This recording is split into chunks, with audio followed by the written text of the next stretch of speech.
کس کے ہیں یہ جھمکے؟ کون لایا ہے یہ جھمکے؟ کس نے پہنائے ہیں یہ جھمکے؟ کی لڑائی سپریم کورٹ آف پاکستان میں اپنے پورے عروج پر ہے۔ جسٹس منصور کی ریگولر عدالت میں آخر کون وہ ناشدنی تھا جس نے آئینی تشریح کا، قانونی تشریح کا کیس لگا دیا؟ یہ وہ سوال ہے جس نے راتوں کی نیند حرام کی ہوئی ہے سپریم کورٹ کے سینئر ترین ججوں کی۔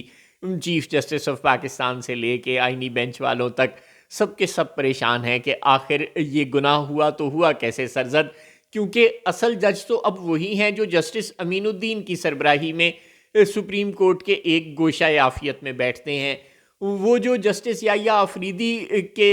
دامن میں برکاتہ ہو کے سائے میں رہتے ہیں، وہ تو اچھوت قسم کے جج ہیں۔ ان کے سامنے آئینی تشریح کا کیس آخر لگا تو لگا کیسے؟ کبھی بیچارہ ایڈیشنل رجسٹرار لائن حاضر ہوتا ہے تو کبھی کوئی اور، افسران کی دوڑیں لگی ہوئی ہیں، سب آپس میں ایک دوسرے سے ٹکرے مار رہے ہیں۔ اور اس کھینچا تانی کے عالم میں بھی غضب خدا کا جسٹس منصور کو یہ نہیں بھول رہا کہ وہ سینئر پیوزین جج ہیں۔ فرماتے ہیں کہ میں سینئر ترین جج ہوں، مجھے یہی کہہ کر پکارا جائے۔ ہم آپ کو یاد دلا دیں جائی صاحب، آپ سینئر ترین نہیں، اصل میں تو آپ نے چیف جسٹس ہونا تھا، یعنی کہ سینئر ترین سے بھی ترین ہی ہونا تھا۔ لیکن جس طرح آپ سینئر ترین نہیں، چیف جسٹس نہیں بن سکے، میں نہیں آپ کو سینئر ترین کا بھی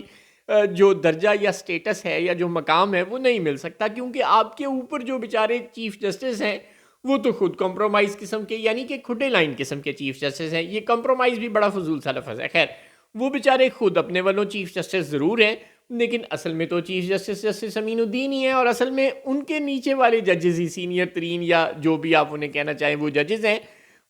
ساری کھیل تو اب ان کے ہاتھ میں ہے، آپ لوگ تو جمعہ جج نال ہیں۔ ہاں، آپ کی یہ جو کھینچا تانی ہے، اگر چیف جسٹس یحییٰ آفریدی کو لگ رہا ہے، مطلب اپنے والوں چیف جسٹس کو، کہ اس لڑائی میں کوئی زخمی نہیں ہوگا، اگر وہ یہ تاثر دینے کی کوشش کر رہے ہیں کہ ماضی میں سپریم کورٹ میں ڈیوائیڈ ہوا کرتی تھی اور تقسیم کے بعد کچھ ججز ہم خیالوں میں بٹے ہوئے تھے، آدھے ہم خیال ادھر اور آدھے ہم خیال ادھر، یعنی کہ پرو اسٹیبلشمنٹ اور اینٹی اسٹیبلشمنٹ، اور اب ایسا کچھ نہیں۔ تو یہ بالکل غلط فہمی ہے چیف جسٹس یحییٰ آفریدی کی، ایسا کچھ نہیں ہے۔ یہ ڈیوائیڈ بہت واضح ہے، یہ ڈیوائیڈ بہت شدید ہے۔ اگر وہ کمپرومائز کر چکے ہیں، اعتراف کر چکے ہیں اپنی شکست کا، اور جسٹس امین الدین اور ان کے ساتھیوں کو اپنے سے بڑا مان چکے ہیں، تو اس کا مطلب یہ نہیں ہے کہ جسٹس عائشہ ملک یا جسٹس اطہر من اللہ اور ان کے سرپنچ جسٹس منصور علی شاہ بھی ہتھیار ڈال چکے ہیں۔ ان لوگوں کو جب جب موقع ملے گا یہ اپنے زخموں کو دنیا کے سامنے آشکار کریں گے، اور جب دنیا کے سامنے ان کے زخم آشکار ہوں گے تو جگ ہسائی سب کی ہوگی اور آپ کی بھی ہوگی۔ ہاں، جسٹس اطہر من اللہ تو شاید کچھ دن کے مہمان ہوں اور چلے جائیں اور خاموش رہیں، اور ان کی تو باری بھی نہیں آنی چیف جسٹس کی، مطلب کاغذوں میں نہیں آنی تھی، اب تو منظر ہی بدل چکا ہے۔ لیکن جسٹس منصور علی شاہ بھی تقریباً 1.25 سال سپریم کورٹ میں موجود ہیں، اور انہیں جب جب موقع ملے گا وہ کوشش کرتے رہیں گے، ہاتھ پاؤں مارتے رہیں گے، اور ان ہاتھ پاؤں مارنے کے نتیجے میں اگر آپ کو یہ لگتا ہے کہ امن کا ماحول قائم رہے گا، دنیا کو پتہ نہیں چلے گا کہ سپریم کورٹ میں ڈیوائیڈ ہے، اور یہ پہلی اور آخری غلطی تھی ایڈیشنل رجسٹرار کی، اس کے بعد دوبارہ کوئی آئینی تشریح کا کیس سپریم کورٹ میں جسٹس منصور کے پاس نہیں جائے گا، یا اگر کوئی ایگزیکٹو کا معاملہ ہوگا وہ بھی نہیں جائے گا،